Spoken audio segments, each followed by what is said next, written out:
मैं ब्रिजेश को बुला के लाती हूँ। नहीं बाबू प्लीज, आपको मेरी कसम, आप किसी को नहीं बताएंगे कि मैं यहाँ हूँ। क्यों नहीं? बाबू, अगर सब मुझे यहाँ आकर मिल ले तो मेरी सारी कोशिशों पर पानी फिर जाएगा। पता है तुझे सब कितना तड़पते हैं तेरे बिना। ब्रिजेश तो जैसे मुस्कुराना भूल चुका है।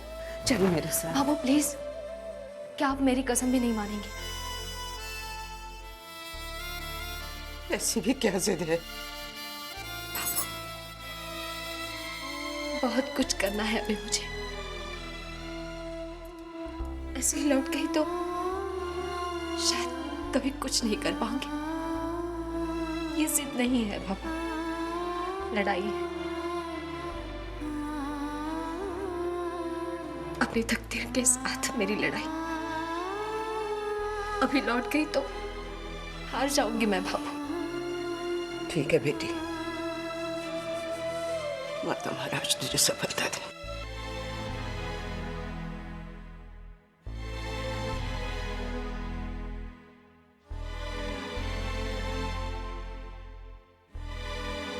बाबू, अदिति भाईसा को क्या हुआ है? अदिति को ऐसी कोई खास बात नहीं है, कमजोरी के कारण थोड़े चक्कर से आ गए थे। वो बाबू सब आ गए मगर वो नहीं आए। नाहर वो कंपनी के काम से जामनगर गया हुआ है, उसी को संदेशा भेजने की कोशिश कर रहे हैं।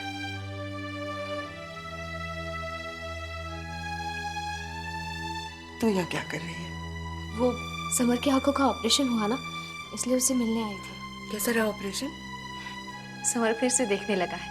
अरे ये तो बहुत अच्छा समाचार है सलोनी, बधाई हो तुझे। शुक्रिया बाबू। अब मुझे जाना होगा बाबू।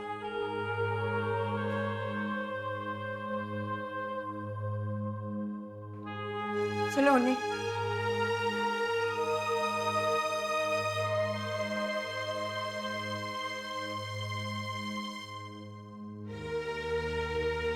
तू प्लीज बाबू,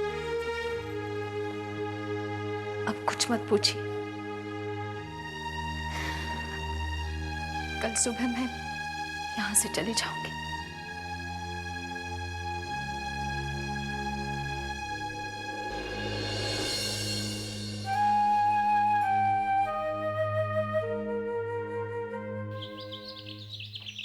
अंबिका देखो, हमारा बेटा घर आ गया है। अरे समर,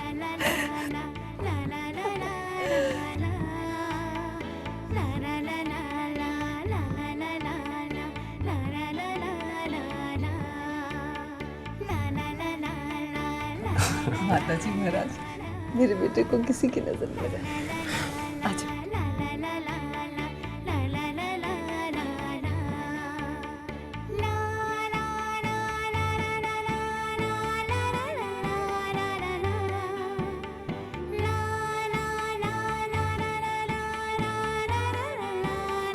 सब कुछ वैसा का वैसा ही। कितने महीनों के बाद मैं अपना घर और अपनों को देख रहा हूँ। बस मेरी कमी थी, सो मैं भी आ गई। अरे शुभ्रा, ओहो, पीयूष भी आया। ये देखिए, आपके लिए लड्डू लाई हूँ। अरे वाह। अरे भाई से फुर्सत मिल जाए तो जरा उधर भी नजर उठा के देख। अरे दीदी, मैंने आपको देखा ही नहीं। बता नहीं सकती कितनी खुश हूँ आपको देखकर। कैसी हो? ठीक हूँ। ए पीयूष, यहाँ यहाँ।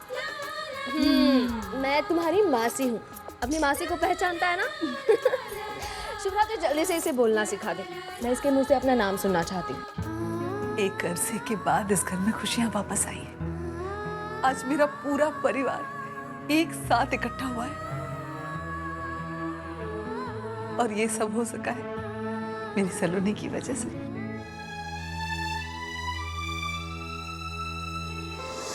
देखा अंबिका, कहाँ तो एक एक खुशी के लिए तरसते थे, अब तो यहाँ डबल डबल खुशियाँ आ गई। एक तो समर की आंख की रोशनी आ गई और दूसरे हमारी सलोनी लौट आई घर।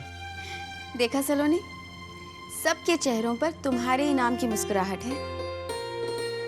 अब अगर इस मुस्कुराहट को बनाए रखना चाहती हो तो यहाँ से जाने का नाम भी मत लेना। जाना तो पड़ेगा,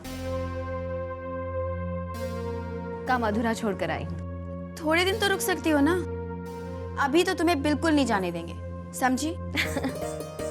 समझ गई। एक साथ इतने सारे लोगों को नाराज करने की हिम्मत मुझ में तो नहीं है। ये हुई ना बात। मैं अभी आई। अरे अरे कहाँ जा रही है? यहाँ रह रही हूँ, फोन करके बता तो दूँ, वरना सब मेरा रास्ता देखते रहेंगे। ठीक।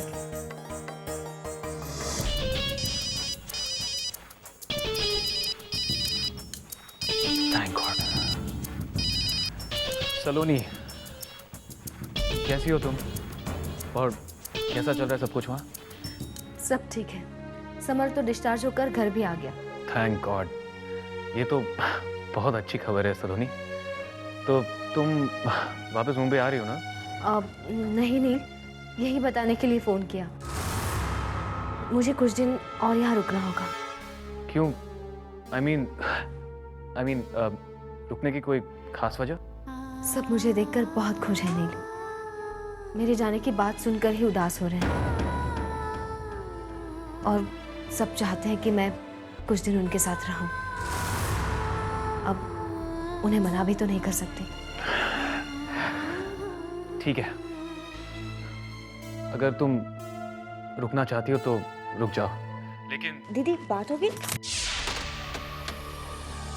Hello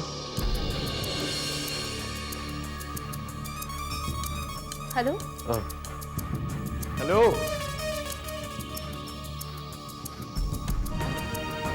hello.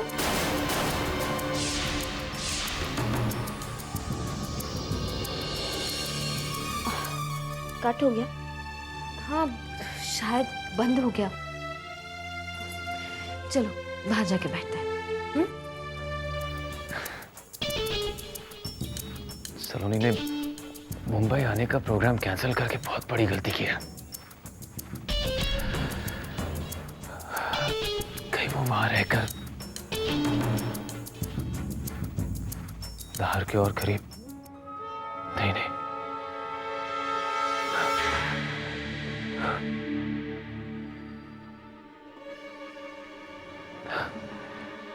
अब मुझे जयपुर जाने की किसी भी फ्लाइट की टिकट चाहिए।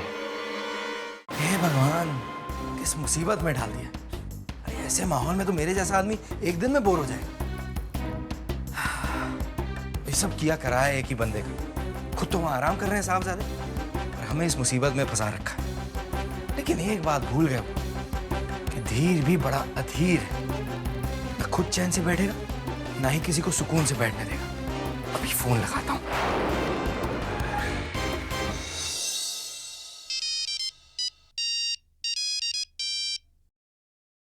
हेलो। ओ देविका जी, अब मैं धीर, वो नाहर जी का ब्रदर इन लॉ। अब नाहर जी को बुला देंगे क्या? ओ आई एम रियली सॉरी, लेकिन नाहर जी यहाँ है नहीं, अपना फ़ोन भूल कर चले गए हैं वो। अब क्या करूं?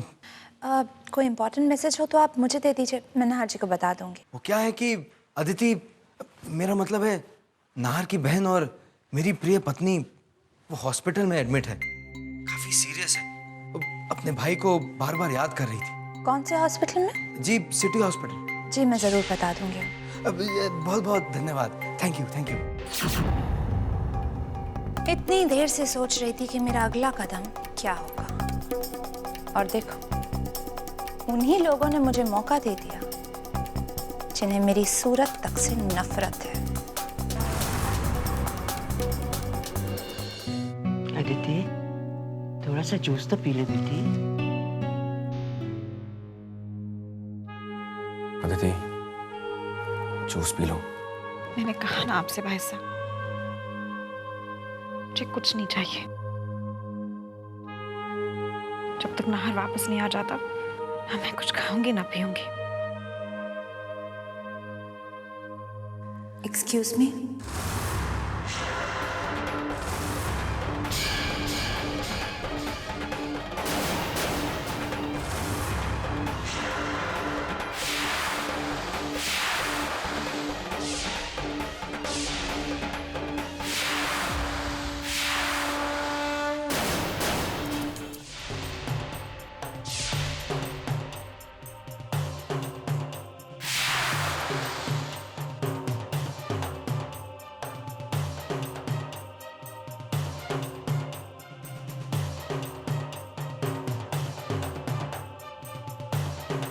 अब कैसी तबीयत है आपकी?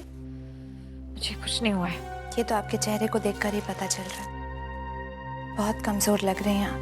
तुम यहाँ क्यों आई हो? जानती थी आपको मेरा यहाँ आना अच्छा नहीं लगेगा, लेकिन मजबूर थी।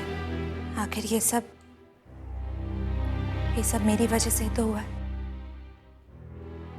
दो भाइयों के बीच दूरियां पैदा करने का कोई इरादा नहीं था मेरा। छोटी हमदर्दी का दिखावा मत करो तुम जैसे लोग रिश्तों की दूरियां को कम नहीं करते, बल्कि एक छोटी सी दरार को खाई बना देते हो, जिसे भरना बस में नहीं होता है। तुम्हारा ये जादू नार पर चलता होगा, यहाँ नहीं।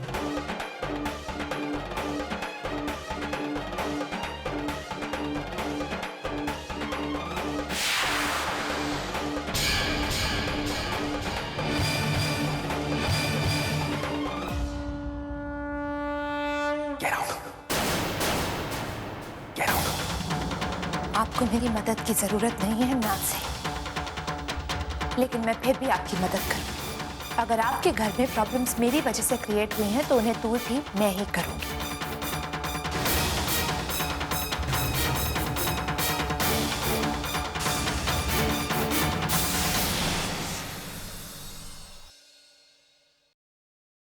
क्या अब भी आपको लगता है कि ये चांदनी है, देविका नहीं? अगर ये चांदनी होती तो ऐसा कभी नहीं करती भाई साहब। लोगों के जख्मों पर मरहम लगाने कभी नहीं आती। अदिति, मुझे अफसोस हो रहा है कि तुम इसकी जाल में फंस रही हो। ये बातें, ये आंसू, ये सब दिखावा है अदिति, सब ड्रामा है और कुछ नहीं।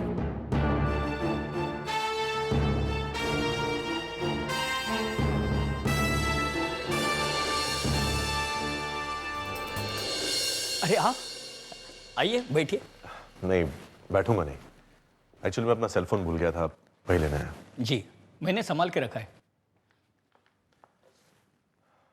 लीजिए। थैंक्स। सर, आपको पता है ना, आपकी बहन बीमार है। देविका जी उनसे मिलने गई है।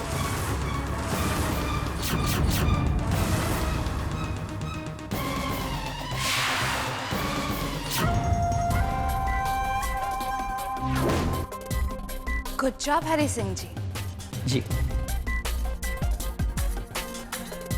अब अगली प्लान नंबर 2 पर काम करने का वक्त आ गया है।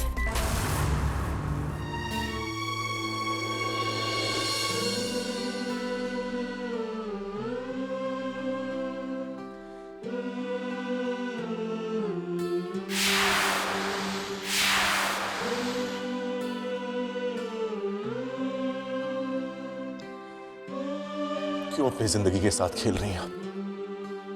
क्या हासिल होगा इससे? ना, तुम घर आ जाओ प्लीज। जब तक तुम घर नहीं आओगे मैं कुछ नहीं खाऊंगी।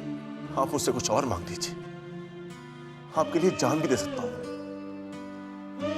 लेकिन आपकी ये बात नहीं मान सकता। तुम्हारे बगैर वो घर बिल्कुल सूना है। प्लीज आ जाओ ना। देविका को अकेला छोड़कर कैसे आ जाऊं मैं? उसकी रक्षा का वचन दिया है मैंने। राजपूत हूं, जीते जी अपना वचन नहीं तोड़ सकता। ठीक है नाहर, तो मेरी रगों में भी राजपूतों का खून बहता है नाहर। मैं भी अपनी कसम नहीं तोड़ूंगी।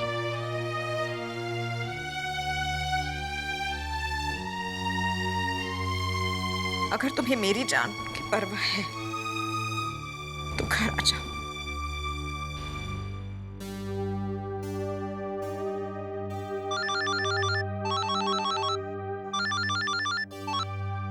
हेलो हेलो, मैं हरी सिंह बोल रहा हूँ। वो देविका जी, पता नहीं उन्हें क्या हो गया।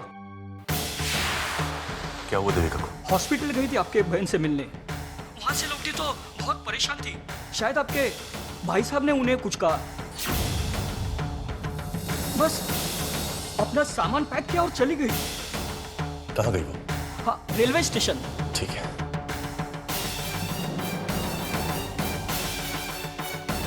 आपकी बातों से उसे कितनी तकलीफ पहुंची होगी। ये शहर छोड़कर जा रही हो। अब तो आप खुश होना।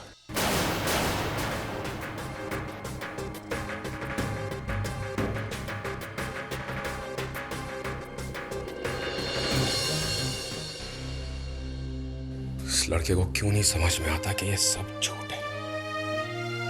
नाहर के इमोशंस के साथ खेल रही है वो लड़की। नाहर को दिखाई क्यों नहीं देता, क्यों नहीं देता उसे? इतना सारा काम पेंडिंग है सलोनी।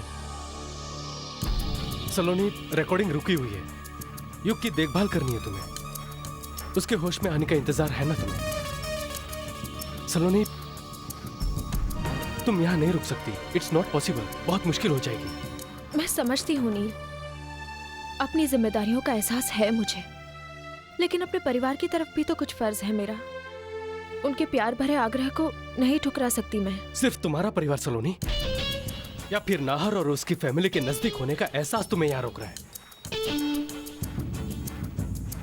अपनी जिंदगी की सारी खुशी मैंने उसी परिवार के बीच पाई है नील। एक पल में सबसे अलग होना आसान नहीं। किस परिवार के बारे में बात कर रही हो तुम सलोनी?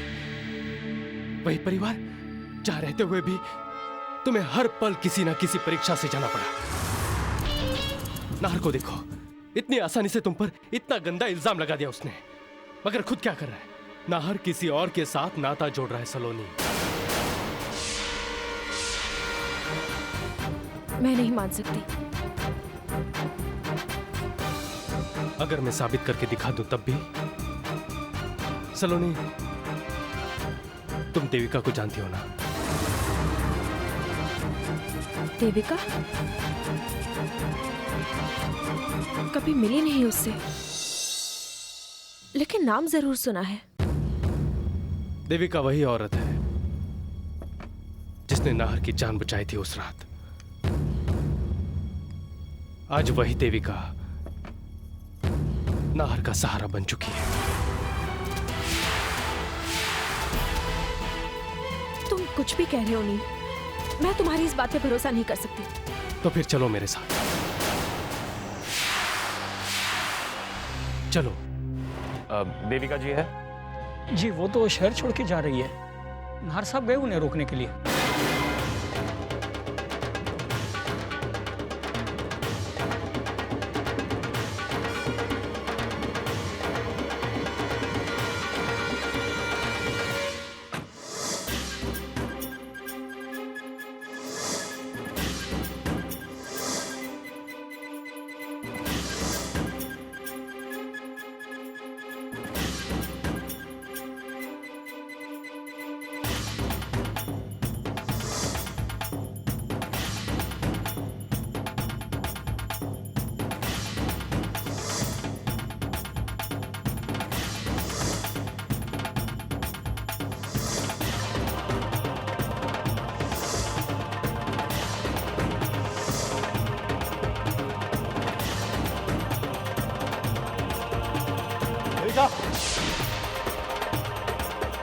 देविका!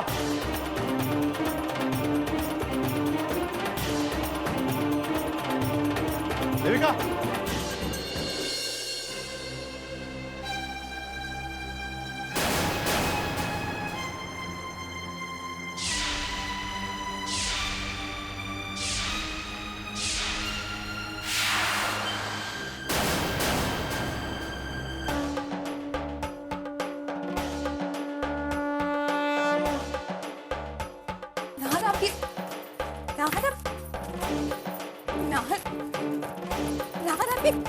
कहीं नहीं जाओगे तुम यहां से इसमें जाने का मतलब समझते हो? तुमने कोई हिम्मत वाला काम नहीं किया है। इसे बुज़दिली कहते हैं। हालात से भागना है। और कब तक? कहां तक भागोगे देविका? किसी के कैरेक्टर पर कीचड़ उछालने वाले तुम्हें हर शहर में मिलेंगे देविका। आज तक एक पल के लिए भी कभी तुम्हें लगा कि मैंने या तुमने दोस्ती करके कोई पाप किया? यहां से जाकर तुम खुद लोगों को हमारे रिश्ते की पवित्रता, उसकी पाकीज़गी पर शक करने का मौका दोगी, जो मैं कभी होने नहीं दूंगा, क्योंकि हमारे मन में कोई पाप नहीं है। मैंने अपनी पत्नी से तकरार के बाद किसी और की बाहों में सहारा नहीं ढूंढा, लेकिन तुम्हें सहारा दिया है। तुम कहीं नहीं जाओगे।